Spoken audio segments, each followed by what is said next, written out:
কলকাতার leather complex এবং বিভিন্ন পৌরসভার দূষিত জলের কারণে হারোয়া, মিনাখা, সন্দেশখালী সহ অন্যান্য এলাকার মাছ চাষিরা বিভিন্ন ক্ষতির সম্মুখীন হচ্ছেন। জানা গিয়েছে, এই সমস্ত এলাকার মৎস্য চাষিরা বিদ্যাধরী নদী থেকে জল নিয়ে মাছ চাষ করেন, কিন্তু সম্প্রতি কলকাতার লেদার কমপ্লেক্সে দূষিত কেমিক্যাল মিশ্রিত জল ও কলকাতার বিভিন্ন পৌরসভা দূষিত জল বাগজোলা খাল হয়ে হারোয়ার কুলটি লক গেট দিয়ে সরাসরি মিশে যাচ্ছে বিদ্যাধরী নদীতে। জীবিকার জন্য বিদ্যাধরী নদীর উপর নির্ভরশীল মাছ চাষিরা ব্যাপক ক্ষতির সম্মুখীন হচ্ছেন, কারণ রাসায়নিক মিশ্রিত জল তাদের মৎস্য চাষের মাছ মেরে ফেলছে। মাছ চাষ এবং ব্যবসার উপর ব্যাপকভাবে নির্ভরশীল এই অঞ্চলের অর্থনীতি হুমকির মুখে।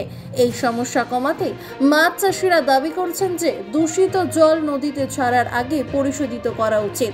যদি নিয়ন্ত্রণ না করা হয় তাহলে আগামী দিনে এই পরিস্থিতি অঞ্চলের জন্য ভয়াবহ অর্থনৈতিক পরিণতি ডেকে আনতে পারে। ক্ষতি হচ্ছে বলতে, আগে যে আমাদের বিদ্যাধরী নদীতে যেসব মাছ জন্মাতো, বাগদা, ভেটকি, তারপরে বিভিন্ন ধরনের যে মাছ আসতো না, মিন, ওইগুলো নষ্ট করে দিচ্ছে। আমাদের এই যে লেদার কমপ্লেক্সের জল ছাড়ার পর থেকে এইটা করছে। ক্ষতি হচ্ছে মানে কি, ওই মাছ জন্মাতে পারছে না, সব ঘেরিওয়ালারা মার খাচ্ছে, চাষিরা মার খাচ্ছে,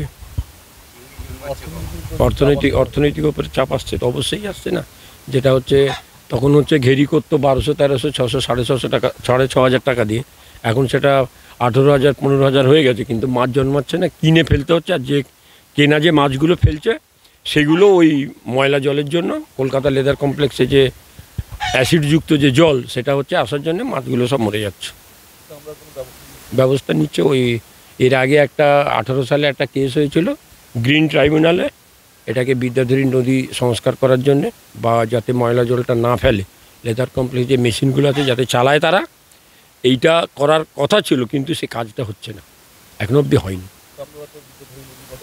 হ্যাঁ, আমরা তো যুক্ত আছি, তো বিদ্যাধরী নদী বাঁচাও কমিটির সঙ্গে যুক্ত থেকেও আমরা পলিউশন বোর্ডে গেছি, ওখানে অনেকবার মিটিংও করেছি আমরা। হারোয়া, মিনাখা, সন্দেশখালীর সভাপতিরাও ওখানে অংশগ্রহণ করেছে, কিন্তু কাজটা হয়নি। লেদার কমপ্লেক্সের ওই দূষণমুক্ত যে অ্যাসিডগুলো ব্যবহার করছে, ওইগুলো যদি ওরা মেশিন চালিয়ে যদি পিউরিফাইড করে যদি এখানে খালে জলটা ফেলে, তাহলে এই সমস্যাগুলো হবে না। আমরা লকডাউনে দেখেছি তো, যে লকডাউন হয়ে যাওয়ার পরে নদীতে মাছ এসেছিল, নদীতে বিভিন্ন ধরনের মাছ, জাল ফেলে, জেলেরা জাল ফেলেও মাছ ধরেছে নদীতে। আমরা চাইছি যে লেদার কমপ্লেক্সে যে জলটা আসছে ওটাকে শোধন করে খালে ফেলা হোক। মানে এর আগে তো কলকাতার ময়লা জল তো আমাদের বিদ্যাধরীতে পড়তো, তখন তো কোনো অসুবিধা নেই। লেদার কমপ্লেক্স যেদিন থেকে হয়েছে সেই দিন থেকেই ওই অ্যাসিডযুক্ত যে জলটা ছাড়ছে ওরা, ওদের মেশিন আছে, কিন্তু সেই মেশিনগুলো ওরা ছাড়ছে না, চালাচ্ছে না আর কি।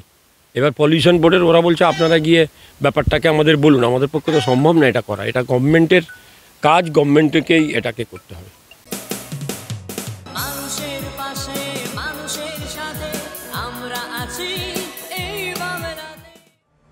আপনারা দেখছেন সংবাদ শিরোনাম। দেখলেন তো অনেক কিছু, এবার দেখুন নতুন কিছু।